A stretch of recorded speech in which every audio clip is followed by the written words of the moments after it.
¿Qué tal? Soy Héctor de Mauleón, le agradezco que nos acompañe nuevamente en una emisión del Foco. Le doy la bienvenida a Beca Duncan. Hola, ¿qué tal? Estamos en el año en el que se cumplen 40 del terremoto del 85, caminando por la unidad habitacional Tlatelolco. No estamos aquí conmemorando o recordando esa fecha, sino que vamos a hacer un recorrido por Tlatelolco de noche de la mano de un especialista, Michelle Altamirano, que tiene un libro de verdad sorprendente que publicó con motivo de los 60 años de la inauguración de la unidad habitacional. Un libro cargado de datos sorprendentes, de datos desconocidos.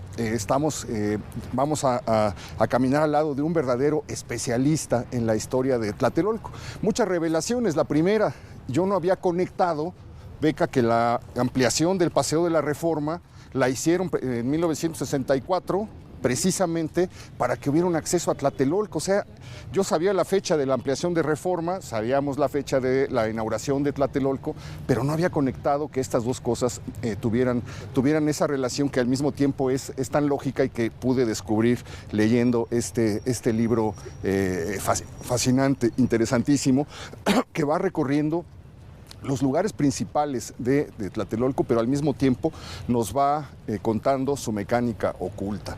¿Qué tiene que ver, por ejemplo, el movimiento ferrocarrilero que encabezó Demetrio Vallejo con la fundación de Tlatelolco? Es una cosa que tampoco solemos conectar y que sin embargo está íntimamente ligado, porque hay que recordar que estamos caminando en terrenos donde se encontraban los patios de los ferrocarriles y los talleres de Nonualco. ¿Por qué no abrimos la conversación, Michelle, platicando cómo se conecta el movimiento ferrocarrilero de 1958 con la fundación de Tlatelolco? Bueno, pues primero que nada, Beca, Héctor, bienvenidos a Tlatelolco. Esta es su casa, tenemos mucha historia que compartir, somos un lugar muy histórico.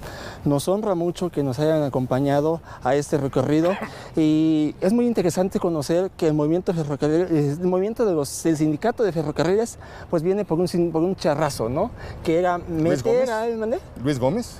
Luis N. Gómez, así es. Y se mete, apoyado por el gobierno, impulsado hasta titereteado por el gobierno. ¿Y qué es lo que hace Demetrio Vallejo? Vamos a meter la democratización del sindicato. Viene el movimiento 1958 al 59, que es brutalmente reprimido y al cual se le unen muchos. O sea, se le unen los maestros, los telefonistas, los médicos. Dijeron allá en Los Pinos, si un día llega a haber una elección presidencial democrática, aquí vamos a bailar, ¿no? Entonces tenemos que desaparecer el movimiento, lo tenemos que reprimir. Meten a Demetrio Vallejo, pero el bastión de todo el movimiento siempre fueron los talleres de Nonualco. Pues ¿cómo desapareces? ¿Cómo tumbas todo eso? ¿Cómo dices, aquí no pasó nada? Demoliendo. Y aprovechan esos espacios, esos talleres que estaban entre lo que hoy es la calle de Lerdo y lo que es la calle de Insurgentes, y ahí construyen las primeras dos secciones de Tlatelolco, porque esta tercera sección pues eran espacios militares. Te acordarás que estaba la prisión militar en el excolegio Imperial de la Santa Cruz. Te acordarás, Beca, que estaba pues ahí también el Tribunal Supremo, donde ahorita es de Relaciones Exteriores. Entonces esto era una zona militar, se van al campo militar 1 y de ahí pues viene la construcción de estas tres secciones que iba a ser ampliada, pero pues no pudo. En un momento inicial se le ofrece a los habitantes de estos lugares, de estos andurriales, porque eran zonas que habían quedado olvidadas durante prácticamente 500 años, desde la caída de Tlatelolco, pues esto quedó en el abandono, y gracias a eso, cuando inician las excavaciones arqueológicas en los años 40, se puede encontrar esa riqueza arqueológica que nos deparaba Tlatelolco. Pero a los habitantes de estos lugares les ofrecen primero que van a vivir en la nueva unidad habitacional. Exactamente. Sí, el gran sueño de la modernidad, ¿no? Les decían, pues vamos a venderles ya ustedes se van a ir del cochinero y se van a ir al paradigma. Entonces... Del quinto patio al quinto piso. Exacto. Al quinto piso, sí. Pero bueno, también hay un tema que se le critica a Pani, sobre todo en años más recientes, Mario Pani, que es, digamos, el artífice de este proyecto arquitectónico, de que no solo es, como bien dicen, como una limpieza de los movimientos obreros, sino también una especie de higienización social de todo lo que era esta zona de la ciudad, ¿no? El proyecto original de Pani, él quería que se extendiera por la colonia Morelos, por la Lagunilla, o sea, él quería que abarcara toda esa zona también de Reforma, pensando en eliminar lo que él llamó, en una cita textual, un cinturón de tugurios que rodeaba el centro histórico de la ciudad. La herradura de Tugurios, sí, la herradura de Tugurios. Y entonces realmente también pues tiene mucho que ver con este eco un poco autoritario que había en esa época. Tan autoritario que, por ejemplo, aquí Tepito, nuestros vecinos de Tepito también iban a desaparecer. Exacto. Y ellos se negaron. Y ahí nace el lema de Tepito existe porque resiste. Así es. Se quedan aquí. Pues es un lugar que efectivamente marca el arranque de la modernidad en un país que está viviendo una situación boyante, está sumergida en el milagro mexicano, este fenómeno, este periodo que se prolongó durante varios lustros en México y que permitió una sensación de bonanza, de progreso y de modernidad. ¿Quién mejor que Mario Pani para encabezar un proyecto de esta naturaleza? ¿Qué es Tlatelolco en la mente de Mario Pani, Michelle? La mente de Mario Pani tenía la idea de hacer aquí una gran ciudad concertada y concebida, lógicamente, con todos los servicios, autocontenida, que decía en un momento dado, y autosustentable. O sea, aquí, ciudad dentro de la ciudad, el concepto es, tú vives aquí, no necesitas salir de la unidad o de la manzana para la escuela, el niño no necesita salir para los juegos infantiles, el adulto... Ni para el hospital, ¿no? Es los hospitales, exactamente. Sí, claro, ni para ir al teatro. No, aquí tenemos uno. Hay cine, hay teatro, hay hospitales, hay kinder, hay primaria, hay secundaria, hay vocacional. Claro, o sea, 7. Sí. Y al mismo tiempo... Bueno, deportivos, ¿no? También. Aquí estamos adjunto estamos adjunto a uno, que es el Antonio Caso, que debo de decir que es el único deportivo que no pudieron, bueno, en el 74 iba a venir un proyecto de privatización de los espacios sociales de aquí de Tlatelolco. El de la primera se lo queda el IMSS y lo sigue administrando. El de la segunda se lo queda el Congreso del Trabajo. Y el de la tercera, y hay que mandar un gran reconocimiento a una maestra que queremos mucho, Irma Cosío, lo defiende y dice, se va a quedar para la comunidad de Tlatelolco porque está encima de la subdelegación de Tlatelolco. Muy bien, incluso hay andadores para que puedas atravesar la unidad y pasar y hay puentes y desniveles para que puedas atravesar de una unidad a la otra. ¿Se concibió como 3 unidades? ¿Con cuántos edificios? 102 edificios, 11.916 departamentos. ¿Aquí podían vivir cuántas personas? Pues en un momento dado se calculó que vivían 100,000 habitantes hacia 1985, que era similar a lo que tenía Chihuahua. Bueno, y saben que también es súper interesante este proyecto, es que en esos números también se está pensando en una pluralidad de familias que podrían habitar acá, porque los departamentos son distintos, ¿no? Es decir, hay departamentos con más recámaras, con menos recámaras, un poco más amplios, un poco más pequeños. Con mejores acabados. Sí, exactamente, también eso podría ser casi como personalizado. Entonces es muy interesante como proyecto porque lo que busca es una integración también en la teoría, no sé si realmente en la práctica se logró, pero en la teoría de distintas también clases sociales en un solo espacio. ¿Cómo se acomoda, cómo se distribuye la población de Tlatelolco? Me parecía que yo tenía la impresión de que la primera sección era una sección con departamentos más baratos, que esto iba creciendo en la segunda y que en la tercera llegaba pues ya a verdaderos penthouses, con ya lo que en ese tiempo sería un lujo desmedido. ¿Es correcto? Oye, eso? Y se anunciaba con piso de parquet, conexión a televisión, ¿no? Algunos tenían hasta estacionamiento subterráneo, así es. Y bueno, es también... Tenemos que mencionar que esos tipos de edificios, esos 3 tipos de edificios que se diseñan en la primera unidad, que son el A, el B y el C, existen en todas las unidades de Tlatelolco, porque se trató de ya cuando viene el cambio de rentas a condominización, a que todos tuvieran un departamento en la nueva Ciudad de México. Oye, entonces tenemos aquí los B, los A y el Chihuahua el C. Otro misterio, los nombres. Conviven pues personajes de la Reforma, como don Vicente Riva Palacio, con cebollazos al presidente, le ponen a Tizapán, a uno de los edificios, porque ahí nació López Mateos, ¿no? El Chamizal también. Que lo acababan de devolver ese año. Y Pero sí hay una lógica, ¿no, Michelle? O sea, en los nombres que hay en cada sección hay más o menos una lógica. Como bien sabes, Beca, primera sección es la Independencia. Ahí vamos a encontrar el nombre de Hidalgo, de Allende, de los Bravo. En la segunda, Héctor, la Reforma entre Guerrero y Eje Central. Riva Palacio, donde tú habitaste. Así es, sí. La Arteaga, el presidente Juárez, el Comonfort, que ya no lo tenemos, el Comonfort, por cierto.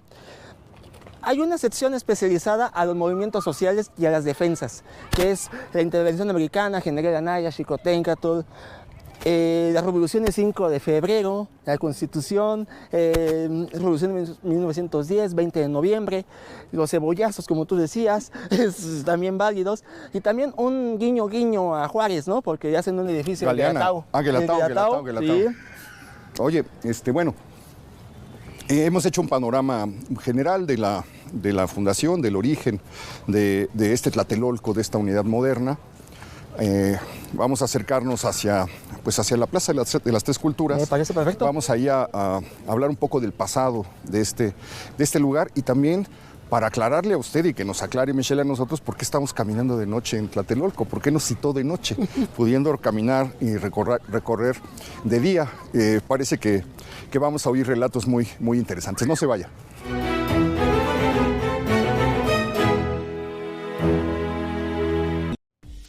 México cuenta con más de 500,000 de tiendas de abarrotes que atienden a 81 clientes diarios, con un promedio de venta de 47 pesos, lo que significa aproximadamente 4,000 pesos al día. Sin embargo, el 42% de estos establecimientos no usan herramientas digitales.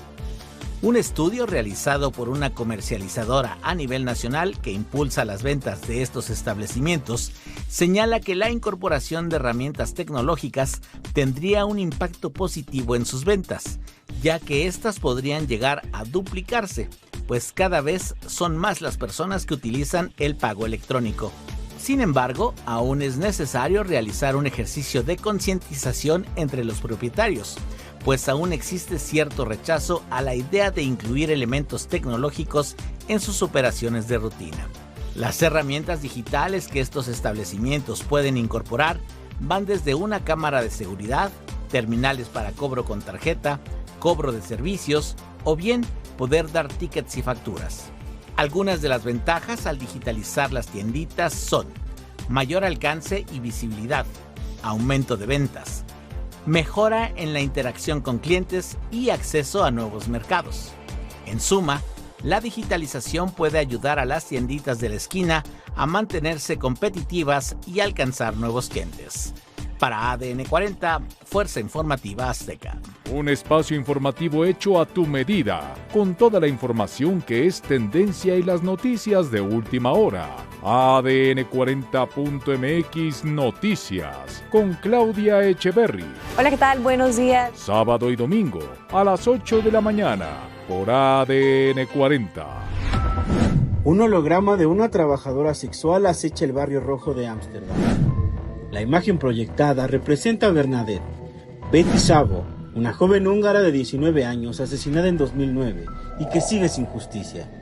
El holograma que se ve escribiendo ayuda en el cristal de una vitrina busca despertar recuerdos y atraer la atención sobre el caso no resuelto. Un intento de obtener información clave de posibles testigos. La proyección de Betty se encuentra en el famoso barrio rojo, rodeada de vitrinas donde otras mujeres trabajan, lo que aumenta el impacto visual y emocional de la iniciativa. La policía espera que el holograma actúe como un recordatorio constante de la violencia que muchas trabajadoras sexuales enfrentan. La zona, aunque ha mejorado en seguridad, sigue siendo peligrosa para quienes trabajan ahí. Este caso subraya la vulnerabilidad en la que viven muchas trabajadoras sexuales y la importancia de encontrar justicia para las víctimas de violencia en todo el mundo. Nunca antes un sábado fue tan divertido. ¿Será normal siempre estar de buen humor? Descúbrelo. Llega a tiempo. Bueno, pues estamos ya en el centro mismo, en el corazón, digamos, de Tlatelolco, en esta explanada que vemos incluso desnivelada, porque nos da la impresión de que estamos pisando basamentos piramidales que fueron encontrados durante las excavaciones de los los 40, de los años 50, por este arqueólogo extraordinario que es González Rull. Así es, primeramente no te olvides de Robert Barlow, que fue el que vino de una biblioteca de San Francisco, donde él era que escribía cuentos marítimos, ¿te acordarás? Sí, sí, sí. Escribió unos cuentos marítimos muy mafufados y luego viene, investiga todo esto y encuentra la segunda etapa del Templo Mayor, que es la que ahorita vamos a ver, y quita la cruz atrás está ahorita en el Jardín de Santiago. Todo esto eran trenes. Las aduanas, acá estaba la aduana, lo que hoy es la aduana de Pantaco, estaba donde hoy es el edificio de Chihuahua, la aduana del Pulque y los tribunales, el Tribunal Supremo, la prisión militar aquí atrás, o sea, la historia que tenemos. Muy bien, bueno, me imagino que también está lleno de leyendas este lugar, las leyendas de Tlatelolco. ¿Nos podría citar alguna? Sí, te puedo citar alguna que lo escribieron una muy buena amiga, que es Angélica Sosa. Ellos estaban en una reunión en el edificio 15 de septiembre, que está aquí enfrente, y de pronto encuentran que alguien estaba danzando en la Plaza de las Tres Culturas. Dicen, eso es un fantasma. Baja una medium, se entrevista con ese fantasma y dice, bueno, ¿por qué tú estás aquí? Soy estudiante de danza de la UNAM. Pues yo creo que tú falleciste porque eres una sombra y debes de partir al otro mundo. Y la otra leyenda que contábamos fuera de corte, o sea, aquí en el hospital, la Clínica 27, que fue antes la Vocacional 7, ahí estaba la clínica, tenían un área de urgencias, y una empleada del servicio reconoce a una persona que venía en una camilla herido de bala. Bueno, todos salen corriendo, es que hay un herido de bala, vengan, apóyennos. Y estaban los médicos en un cuartito y dicen, espérate tantito, creo que te hicieron la novatada. Ahorita vuelves a salir, ya no hay mancha de sangre, ya no hay carretilla, es un fantasma. ¡Oh, bueno, pues claro, es que no lo mencionamos y pido una disculpa, sí. Pero es que en la plaza todavía se alcanzan a ver las perforaciones de algunos de los tiros que se lanzaron contra los estudiantes el 2 de octubre de 1968 desde algunos de los edificios aledaños. Los oradores estaban en este edificio. Ajá, en el tercer piso. En el tercer piso. Y desde distintos lugares comenzó a llover la metralla en esa masacre que cambió para siempre la vida del país. Cuando usted pase por aquí, fíjese bien y verá cómo se ven todavía de manera muy clara las perforaciones de las balas que han quedado aquí después de tantos años. Y llegamos al lugar, el lugar central, de uno de los lugares centrales de la llamada Plaza de las Tres Culturas, que es el Templo de Santiago. Una portada que nos habla de su tremenda antigüedad. Nos comentaba Michelle que probablemente este edificio sobrevivió a la inundación de 1629. Casi ningún edificio de la ciudad, prácticamente ningún edificio de la ciudad quedó en pie después de esa inundación, y este es un sobreviviente de este momento. No nos tenemos que olvidar que esta era la puerta de indígenas, porque los indígenas siguen la tradición de vamos a entrar de lado, nosotros no vamos a entrar de frente. Y entonces aquí vamos a encontrar a San Francisco dando la bienvenida a los indígenas. La puerta de naturales, como se le llamaba. La puerta de naturales. Y al frente la puerta principal, que ahí tenía el escudo. ¿Qué vemos arriba, la Virgen? No, San Francisco. No, de arriba de San Francisco. Arriba de San Francisco, sí, la Virgen. Porque también tenemos que acordarnos que Fray Juan de Zumárraga y Juan Diego en 1531, 12 de diciembre, aquella aparición. Algunos cuentan que en la parte trasera se deja caer el ayate y se aparece la Virgen. Entonces, algunas otras historias dicen que es en el palacio del arzobispado. Vamos a asomarnos hacia la fachada, hacia la portada principal. Creo que está mucho más elaborada esta. Es un poco, pero esta es la... Es que también tenemos que acordarnos que en las épocas de la Reforma saquearon el templo, los retablos eran de oro, o sea, era un portento de edificio, nada más que pues ya no queda nada, por eso se ve muy triste. Sí, muy austero parece, ¿sí? ¿no?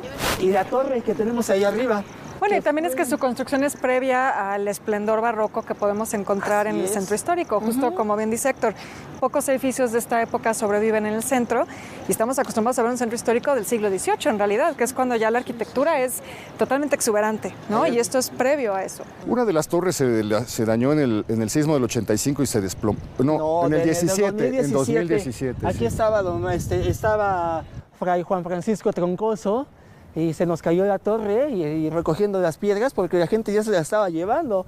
Esta torre quedó muchada al lado norte, así es, al lado izquierdo, ¿no?, de nuestra imagen. De hecho, la reconstruyó Ricardo de Robina, que fue el encargado de rehabilitar todo el templo, junto con, ¿te acordarás, Beca? Matías Geritz. ¿Qué hizo Matías Geritz? Así es, claro, se ve de inmediato los vitrales. Así ¿no? es, los vitrales, las bancas, modernos. las estaciones. Y es un elemento que llama mucho la atención en la fachada, como también hizo los vitrales de la catedral después del incendio. Claro, del 60, ¿no? 60. Y pues, ¿te acordarás, Héctor, que cuando platicaron con Salvador Guillén, nos dijo que en una parte isla llega una parte fango, que se estaba dividiendo? Así es. ¿Cómo vemos el templo? Se está yendo de lado, se está yendo hacia el fango, ¿no? Lo vemos de lado y de hecho hasta el piso cuadrado. Sí, sí, sí. Y de hecho se siente como una inclinación hacia atrás de nosotros, ¿no? Así un poco, es. sí. Y si volteas ahí, ves el templo mayor, esa grieta, ¿cómo lo está? Claro. La separación, ¿no? De estas cosas, Salvador Guillén nos escribirá, nos dirá, nos hablará de esto, porque la verdad es algo muy relevante, estamos perdiendo el patrimonio, ¿no? Y pues son condiciones naturales, y algunas veces dijeron, es que el edificio de relaciones exteriores está poniendo peso que afecta al templo y al templo, pues los dos templos. Otra cosa que es delirante es que en realidad este edificio no iba a estar aquí. No. Este edificio iba a estar en donde está el Museo de Antropología. Así y el es. Museo de Antropología iba a ser levantado en este lugar para, digamos, añadirlo a la zona arqueológica. Nada más que hubo un movimiento muy fuerte de vecinos que no querían en Chapultepec una torre, ¿no? Y bueno, pues tienes razón, Michelle, Tlatelolco es uno de noche y otro de día. Sobrecoge pensar en lo que pudo haber sido este lugar en los tiempos prehispánicos. La extensión que pudo haber tenido. Sí, Tepito, Lagunilla, todo eso era, sí, Eran 11 barrios. Lo que quería eliminar. 13 barrios, es decir, México Tenochtitlan tenía 4 barrios. Ajá. Estaba dividido en cuatro. Los 4 campanas. Ajá.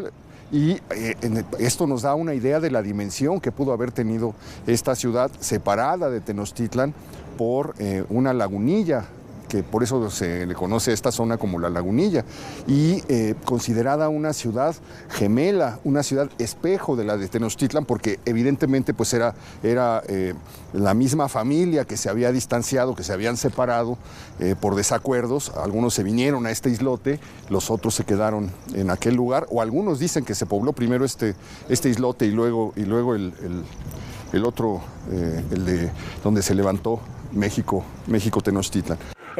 Para allá ya no hay paso, pero sí valdría mucho la pena ver el edificio que tenemos aquí. No, es una gran vista. El segundo edificio más alto que tenía México, tercer edificio más alto que tenía México cuando se inauguró en 1966, en el tiempo de Díaz Ordaz. O sea, era la Latino, Banobras. Ajá. Y este. Y este, era lo que había, era una ciudad chata, decían, era una ciudad chata, sí. Bueno, y Héctor, tú decías que originalmente no estaba planeado para ponerse aquí, pero Ramírez Vázquez hace una justificación bien interesante de por qué poner relaciones exteriores acá. Por fortuna él dejó mucho escrito sobre su obra y me parece pues, bastante emotivo lo que dice, que le parecía que tenía que estar en un lugar que fuera un poco como en la sala de tu casa tienes las fotos de tu familia, ¿no? De tus abuelitos. Así es. Entonces, que si vamos a recibir aquí a gente de todo el mundo, pues tendríamos que hacer una equivalencia. Y para él, pues el colegio, la iglesia y las ruinas arqueológicas eran esas fotos de los abuelitos que uno tiene para presentar a sus invitados, ¿no? Y esa era un poco la idea. Y también por eso la Plaza de las Tres Culturas. Muchos creen que las Tres Culturas son la unidad la iglesia y las ruinas, pero en realidad el México moderno está representado por la torre. Oye, y los archivos provocaron el hundimiento. Era un edificio muy pesado por la cantidad de documentación que se guardaba en este lugar, toneladas. Nos debemos recordar que ahorita donde estamos estaban las filas, aquí se formaba la gente para los pasaportes y todo lo que era pasaportes era este volumen. Asimismo aquí teníamos la sala magna, que es donde se firmó el Tratado de Tlatelolco el 14 de febrero de 1967, pionero en la proscripción de las armas, no armas nucleares. Oye, la otra cosa es como que le da un aire a las Naciones Unidas, le quieren dar un aire a las Naciones Unidas con este edificio, ¿no? Puede ser, lo que Ramírez Vázquez explica es, sí, creo que tiene algo de ese estilo, pero él lo que explica es que quería copiar un poco la horizontalidad de la arquitectura prehispánica. Entonces por eso tenemos un volumen horizontal, que es donde Michelle nos explica que era la parte de los pasaportes, y la verticalidad de las torres de la iglesia. Y entonces así conjugar estos dos momentos de la historia de México, porque Ramírez Vázquez es un arquitecto que siempre está pensando en la historia de la arquitectura, siempre quiere evocarlo de alguna manera en sus obras. Y entonces, bueno, esa es un poco la explicación que da, y las ventanas con esta verticalidad también, como franjas, para resaltar ese volumen, ¿no? ¿Qué habría pasado si lo dejan hacer la ciudad que él soñó? Una ciudad completamente vertical, que desaparecieran las casas de vecindad con sus patios, que desapareciera ese mundo para construir un mundo como este. Bueno, yo creo que hemos visto en muchas ciudades alrededor del mundo que en realidad eso no funcionó, ¿no? O sea, que realmente hay ahora muchos movimientos apelando a regresar a una construcción más horizontal, a otro tipo de vivienda, simplemente porque la infraestructura urbana no da, ¿no? Para este tipo de construcción. No tendríamos ciudad hasta Huehuetoca, no tendríamos ciudad hasta Zumpango, ni Tizayuca existiría. Pero quería meter 12 millones de personas en edificios verticales. Sí. Bueno, Mario Pani tenía estas ideas también. No era el único proyecto de este estilo. No hay que olvidar su superglorieta en Insurgentes, ¿no? Claro. Él tenía estas ideas un poco megalómanas, de pronto, me parece. Que eran muy a tono con la época, con claro, el tiempo que le tocó vivir. ¿Para dónde nos vamos? Pues, ¿qué les parece si vamos caminando por el pasillo de mármol? Junto a la vocacional 7, vamos platicando sobre algunas cosas y nos vamos hacia los edificios. Es famoso el Tecpan en este lugar. Por supuesto. La caja de agua que se encontró. Hay que recordar que Cuauhtémoc era Tlatelolca, ¿no? Así era un príncipe Tlatelolca y que sale de este lugar. Hay momentos que que han sido narrados de manera extraordinaria, la guerra de los tlatelolcas con los mexicas por una mujer, es casi como la historia de Helena de Troya, pero al revés, porque en lugar de robársela por pasión, la desprecian era una hermana de Axayácatl. De Axayácatl, que decía Mokiewicz que le mojían los dientes, acuérdate. Sí. No, la despreciaba porque le olía mal la boca. Y la trataba mal, la dejaba dormir en un rincón, privilegiaba a las otras, ¿cómo se dice? Las concubinas. Sí. Y esto provocó, o fue el pretexto para que se lanzara la conquista de los mexicas, desde México Tenochtitlan, hacia este lugar, que termina precisamente con la muerte de Mokiewicz, así es, que se lanza desde el Templo Mayor. Que lo arrojan desde el Templo Mayor, provocándole la muerte, y marca la caída de esta ciudad. No tenemos que olvidar que fue la caída de la ciudad de gobierno independiente. Entra ya el gobierno de Tenochtitlan, pero no tenemos que olvidar que el principal motivo que querían los de Tenochtitlan quedarse con Tlatelolco es que esto era la bolsa de valores. Aquí está el mercado de Tlatelolco. El mercado de Tlatelolco, que estaba donde ahorita es el jardín, donde es el jardín, para atrás, hacia allá. Así es decir, colindando con Reforma. No, todavía más, o sea. Pero digamos el jardín que colinda con Reforma. Ese era el gran mercado que describe Bernal Díaz del Castillo y que causó tal sorpresa que queda expresada en las cartas de relación de Hernán Cortés. Vamos a hacer una pequeña pausa, no se vaya y continuamos nuestro recorrido.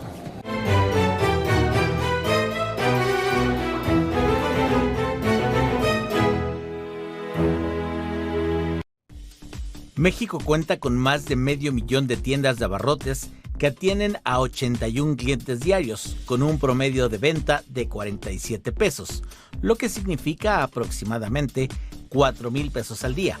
Sin embargo, el 42% de estos establecimientos no usan herramientas digitales. Un estudio realizado por una comercializadora a nivel nacional que impulsa las ventas de estos establecimientos señala que la incorporación de herramientas tecnológicas tendría un impacto positivo en sus ventas, ya que éstas podrían llegar a duplicarse, pues cada vez son más las personas que utilizan el pago electrónico.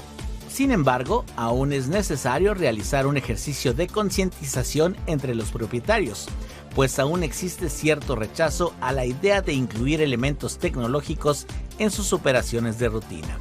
Las herramientas digitales que estos establecimientos pueden incorporar van desde una cámara de seguridad, terminales para cobro con tarjeta, cobro de servicios o bien poder dar tickets y facturas.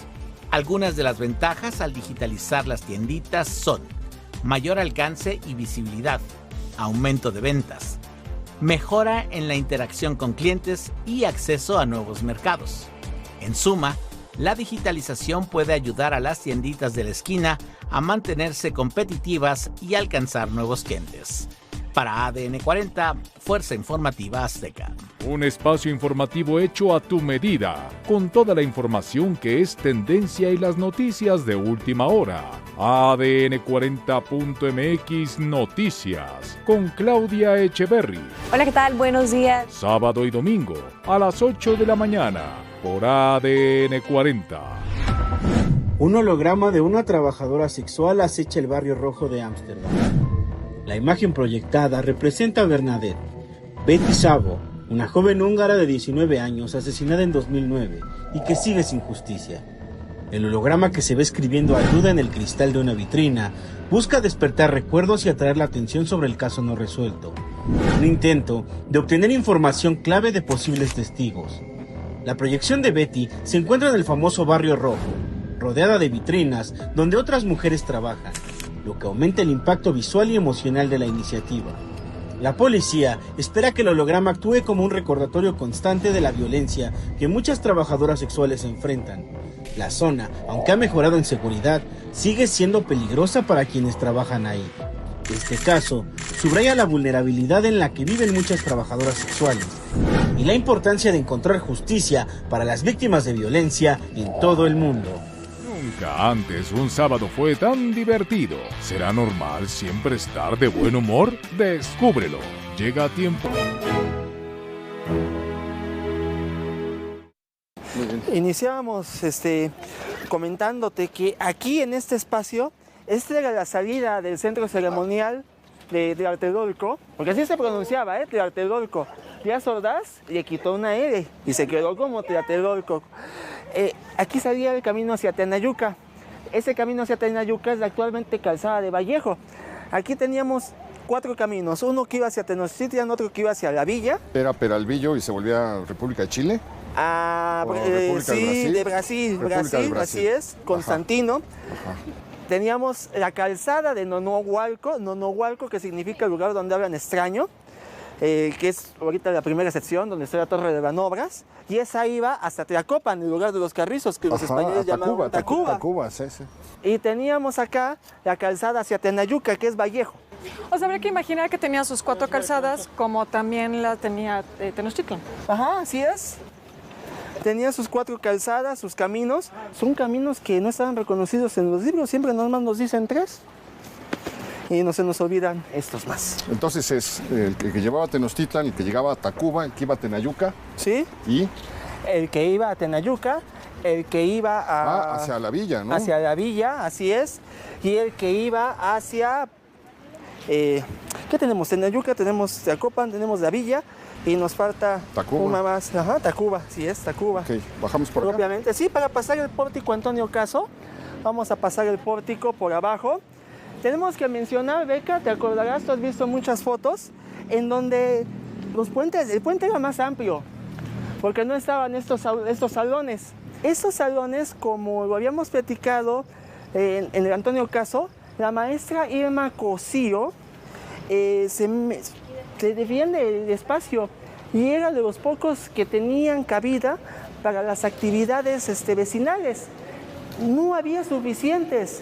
¿Qué dijeron? Irma dice, vamos a ocupar estos y vamos a convertirlos en salones. Y ahorita pues tenemos biblioteca, ¿no? También sí. Me parece que hay una biblioteca. La generación del 68, así es. Y como alguna vez lo sospechaste, Beca, no es malo, esos puentes fueron hechos por Cubierta Sala. ¿Sí sabes de claro que sí, Cubierta Sala, ¿no? De Félix Candela. Sí, efectivamente tienen totalmente ese estilo. Pero además, estos pasos a desnivel, tanto el que está aquí como el puente peatonal que está más adelante, pues son precursores de la infraestructura urbana que va a surgir en la Ciudad de México a partir de ese momento, porque son los primeros en su tipo en la Ciudad de México. Así es, son los primeros pasos peatonales, alguna vez lo dijiste, y te acordarás, Héctor, que estaban los de Periférico, en la altura de la feria de Chapultepec, que los tumbó Marcelo Ebrard. Esos fueron los segundos pasos peatonales. Sí, bueno, había uno en Tlalpan, que fue el primero. Ajá. Uno que cruzaba la calzada de Tlalpan, a la altura de Chabacano, tal vez, o por San Antonio Abad, y fue muy famoso. Y hubo uno anterior en el eje central, en San Juan de Letrán, más o menos a la altura de 16 de septiembre, que era famoso porque pues ahí vendían distintos productos. Sigue abierto, ¿verdad? Sigue abierto. Estuvo cerrado muchos años. Que lo inauguró pues Pascual Ortiz Rubio, ¿te acordarás? Así es, que le dijeron que el nopalito lo único que había hecho fue el paso peatonal. Eso fue lo único que hizo en su gobierno. Pero bueno, lo que vemos es pues una ciudad que va dándole cada vez más espacio al coche, ¿no? Al automóvil. Y eso pues es también interesante para entender de pronto las dinámicas en las que se encuentra la ciudad hoy. No, pues sí, fue el sueño que se perdió aquí, ¿no? Una ciudad hecha para caminar, no necesitabas absolutamente nada más. Y de hecho algunas de las vialidades que se trazaron interiores acabaron dividiendo, separando, un poco deteniendo ese proyecto, ¿no? ¿Cómo no? Les voy a presentar un secreto que tengo de este lado, no sin antes pararnos tantito aquí, porque tenemos que ver la secundaria 16. Esta secundaria 16 estaba en el Tecpan. Cuando demuelen el Tecpan, el compromiso del departamento del DF fue, ¿sabes qué? Vamos a construir una secundaria acá. Y las escuelas eran solamente, las primarias, los kinder, eran para los habitantes mediante fideicomiso. Pero esta secundaria, esa sí era abierta, esa sí era general. Tenemos que acordarnos de un cierre de ciclo de cursos en 1978, que un joven estudiante hace toda la coreografía. ¿Cómo se llamaba ese joven estudiante? Tony Barrera. Entonces, aquí nace Polymarch. En Tlatelolco nace Polymarch como el Midnight. Oye, haznos un repaso rápido de las personalidades que han vivido en este lugar. Recordábamos a Roberto Cobo, ese gran, extraordinario actor. Recordábamos a Leticia Perdigón. Leticia Perdigón, y alumna de Irma Cosío, por cierto. Rigo Tobar. Héctor de Mauleón. Johnny Laboriel. Johnny Laboriel, la única persona que sabía cuánto medía la pega, porque todas las mañanas se venía a correr. Salía a correr. Sí, vivían aquí en el 20 de noviembre. Y me gusta contar esta historia de un jovencito que ayudaba al mandado. Escribía canciones en una libreta, veía una señora caminando con el mandado, le decía, le ayudo señora con el mandado. Ay, ¿por qué tú hablas extraño? No, pues es que yo soy de Juárez, me llamo Alberto. Pues sucede de que un día ese jovencito graba su disco, Buenos Días, y le entrega una copia a esas señoras que le daban una fruta cuando les ayudaba con el mandado. Juan Gabriel. Juan Gabriel. Siendo arquitecto, me toca a mí encauzarme de la revisión de los edificios y de ver cuáles son sus cimentaciones, todos sus espacios, ¿no? ¿Qué es la manera por la que tú te acercas al estudio Tlatelolco? Parte de la manera por la que me acerco a Tlatelolco. Y nos encontramos con una reestructuración que hubo después del sismo del 79, del sismo de la Ibero. Aquí nos vamos a quedar porque tenemos que mostrar aquí abajo, en este espacio, un secreto que los vecinos me dicen, revísamelo un día. Esto es un pilote de control. O sea, originalmente esos edificios fueron bien reestructurados para que se fueran renivelando. Y ahí está en el abandono, porque de hecho está así, porque después del 85 se hizo la reconstrucción y se descabezó, pero Son de estas cosas que... Pues luego... es decir, con el 79 hubo algunas obras para evitar daños. Así es, que no quedaron bien en el Nuevo León y por eso se cayó. Fue en el 79, sí. Sí, El de la Ibero. Fue ¿Fue en el en las 78? Torres. No, en el de 79, el de la Ibero. Que lo único que se cayó fue la Ibero. Sí, Así es, exactamente. De ese sismo tenemos ese pilote. Ah, qué Y interesante. era para nivelar el edificio. Como le quitaron pisos, este es el edificio Molino del Rey, le quitan pisos, pues se descabeza. Y ya no va a tener función. Y de hecho quedó muy bien equilibrado porque la ciudad se está hundiendo. Bueno, de hecho Eso lo que no. pasó en el sismo del 85 es que estos edificios, digamos, horizontales, no sufrieron graves daños y los verticales fueron los que sufrieron el daño mayor, ¿no? El arquitecto Iván Salcido, que es muy buen amigo mío y que se dedica al estudio de los sismos, tiene 3 libros, los Sí, conocerá. muy buenos, publicados por la UNAM. Muy buenos, muy buenos. Vamos a tapar esto porque sí, me por da nervios favorcito, de que ¿no? vaya a salir algo. No sale nada porque como no hay, no hay... ¿Para dónde seguimos? Vámonos hacia la torre, por favor. ¿Por acá? Sí, por aquí mismo. Ajá, nos contabas. Él nos dice de un efecto de resonancia. Y el efecto de resonancia afecta a los edificios que están entre 7 y 13 pisos, que fue lo que le pasó a Nuevo León. Por eso se cayó, porque le llegó el movimiento de resonancia, así es. Y eso lo podemos ver en los estudios de los institutos de sismología, de estructuras en la UNAM, en donde nos explican que entre más alto, más afectación, pero llega un momento en un nivel intermedio que son esos pisos, y por eso las torres, pues realmente las torres no tuvieron daños. Aquí teníamos el edificio Atizapán, como bien lo decías, vamos hacia el frente, el edificio Atizapán, sí, perdón, vamos, el edificio Atizapán. Michelle, nada más para entender, perdón, esto de los niveles, también hubo edificios a los que se les quitaron niveles después del sismo del 85, ¿no? Es decir, Sí. el tamaño de los edificios que vemos ahora no necesariamente coincide con su altura original. Por ejemplo, estos, los tipo K, que fueron los más lujosos, los más famosos, los que... No, hombre, eso era Santa Fe. Oye, esta parte está especialmente abandonada, ¿no? Pues Solitaria. sí, que aquí abajo tenemos el estacionamiento subterráneo que mencionabas, claro. donde, porque, oye, esto era la sección señorial de Tlatelolco, donde estaban los departamentos de mayor categoría, pues los Cadillac tenían que meterse en un espacio, ¿no? Bueno, para recordar ese momento Tlatelolco, vale la pena que vean la película de Los Novios. Ah, Donde sí. sale Silvia Pinal. Y Julio Alemán, Ajá. que ellos pues son una pareja que está estrenando un departamento aquí en Tlatelolco y creo que retrata muy bien ese sueño que representaba este lugar. Oye, Así es. hablando de eso, otro de los vecinos son los hermanos Bichir. Sí. Crecieron en Tlatelolco y luego les toca Rojo Amanecer, hacer la película sobre el 2 de octubre. ¿Qué otras películas se han...? Temporada de Patos aquí fue grabada. Así es, con, así es. con la nieta de Roberto G. Rivera, que es Dani Perea. Roberto G. Rivera, el director de Mil Usos, Sí, te sí, acordarás.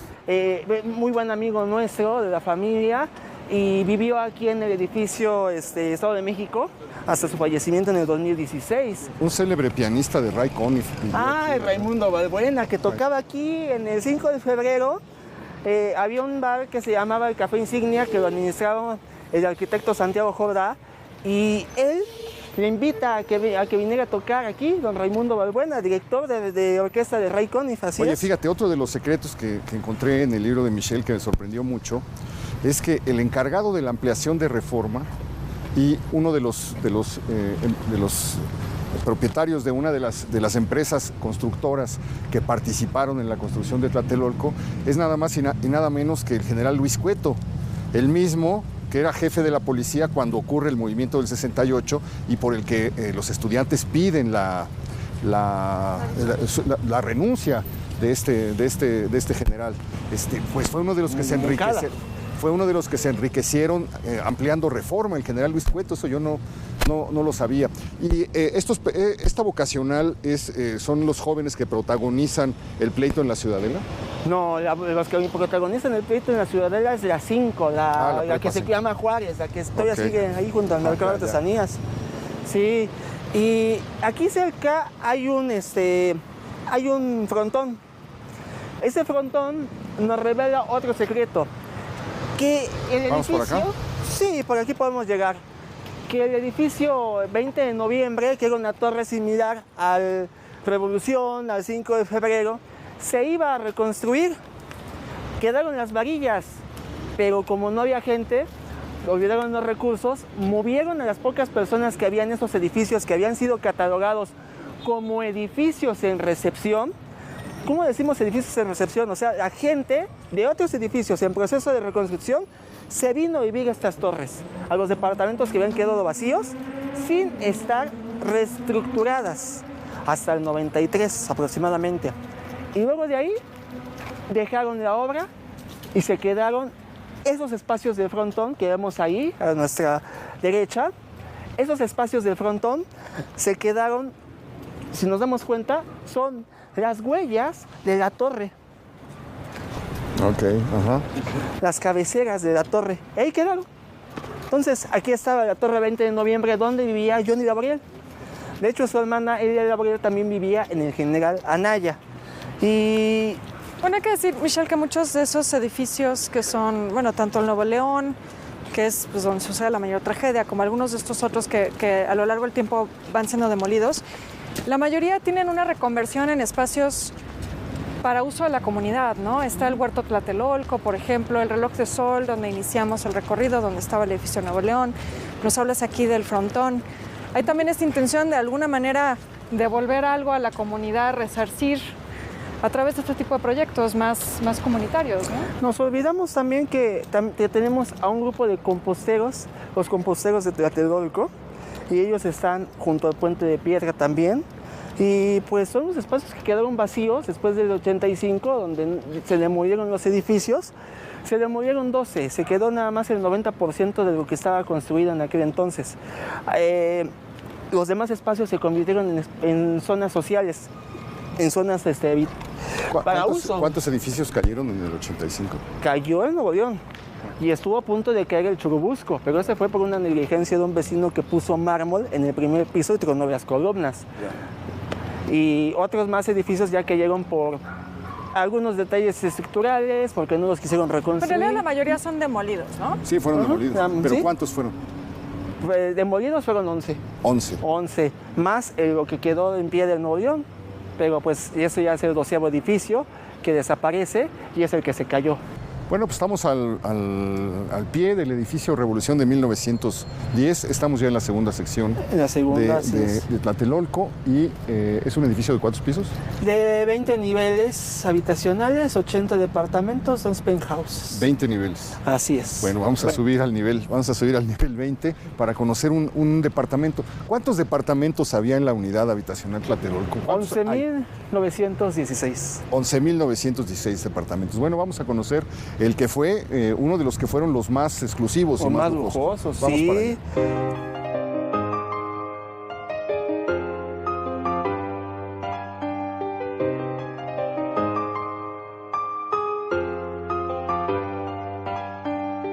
Vamos a echar un vistazo para ver Bueno, la vista es maravillosa. la vista de la Plaza de las Tres Culturas es increíble. Sí.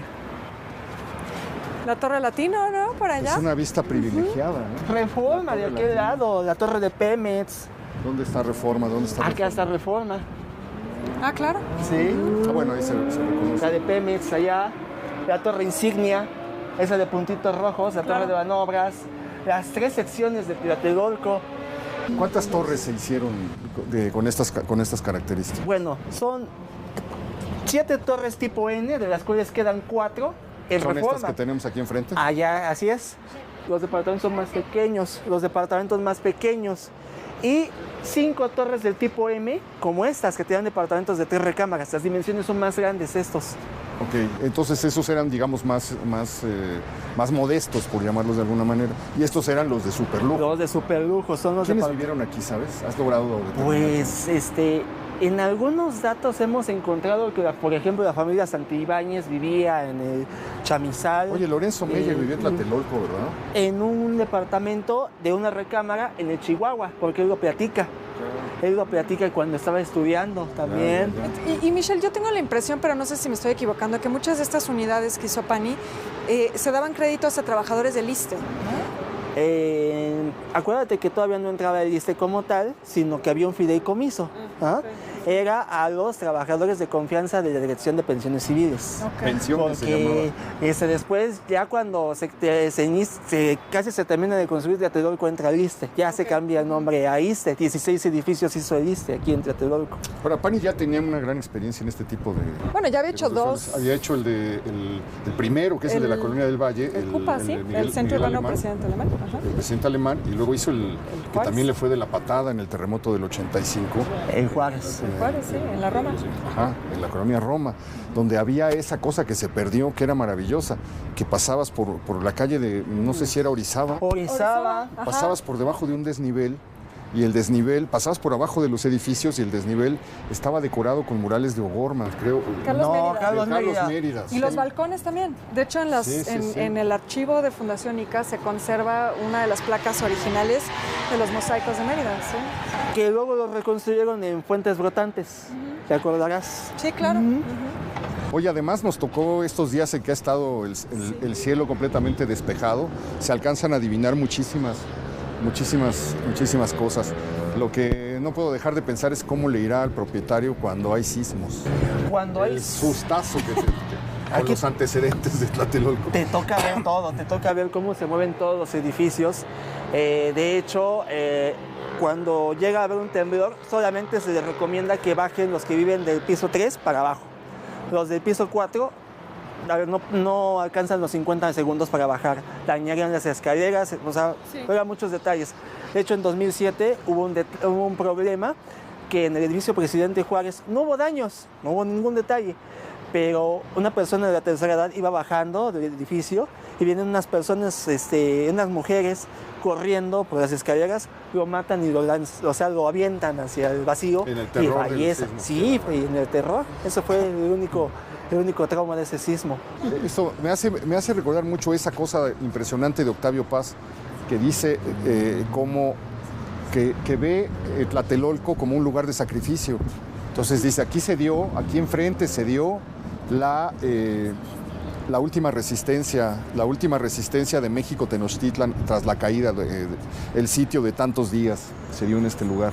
Y luego se da la represión estudiantil precisamente en el mismo lugar, y luego ocurre la catástrofe, el terremoto de 1985. Y Octavio Paz, con esa lucidez que tenía, une los tres hechos y se pregunta por qué Tlatelolco es un lugar de sacrificio. Exactamente, y desde las épocas cortesianas, de hecho, se hablaba de que aquí existía una maldición, de que siempre en Tlatelolco, después de la conquista, como había caído sangre, para la conquista aquí iba a seguir cayendo sangre, como maldición. Y nos tenemos que acordar que ese es el último reducto, que aquí, por eso le dedica a Cortés el templo de Santiago Matamoros, o Santiago Mataindios, que en algún momento se le llamó, por todo lo que llevó a la conquista, ¿no? Claro, porque pensamos la caída de Tenochtitlan en el centro histórico, pero en realidad es aquí, No. El último sitio es ya donde resisten los 80, 90 días, sí. De que hablan las crónicas, se da en este lugar donde se comienzan a comer la hierba, se comienzan a comer el lodo, acaban con las lagartijas, las serpientes, los animales resistiendo. Y es donde está ese relato impresionante de que Cuauhtémoc mandaba a un anciano a que se sentara a las orillas viendo hacia Tenochtitlan y comiera, para que pensaran que había comida y que todavía tenían que comer, y hace que las mujeres se vistan como guerreros para que a lo lejos parezca que son más numerosos de lo que son en realidad. Pues son cosas que ocurrieron aquí precisamente, ¿no? Y Michelle, decíamos hace un momento que Tlatelolco se ve distinto de noche, y creo que vale la pena comentar que tú haces estos recorridos que estamos haciendo ahora contigo en el programa, y cómo se puede enterar la gente. Miren, nosotros tenemos una página que se llama Tlatelover en Facebook y en Instagram. Ahí subimos imágenes de Tlatelolco, del presente, del pasado. Queremos que se valore Tlatelolco. También en mi cuenta de Twitter, @MichelleAltamirano, ahí tengo las invitaciones para algunos recorridos que estamos realizando. alternativamente aquí en la unidad de Tlatelolco de noche y visitando muchos espacios. Quizá a lo mejor no se visiten departamentos como en esta oportunidad, pero sí contar muchas historias y más de las que hemos contado hoy. Muy bien, Michelle. Oye, pues estamos apenas pisando la segunda sección. Todavía nos falta caminar hasta la torre de Banobras. Todavía hay muchas cosas que ver. ¿Por qué no nos vemos en 8 días, más o menos al caer la noche, y le seguimos pedaleando? ¿Te parece bien si iniciamos en el cine? En el cine Tlatelolco. En el cine Tlatelolco. Perfectísimo. Muy bien.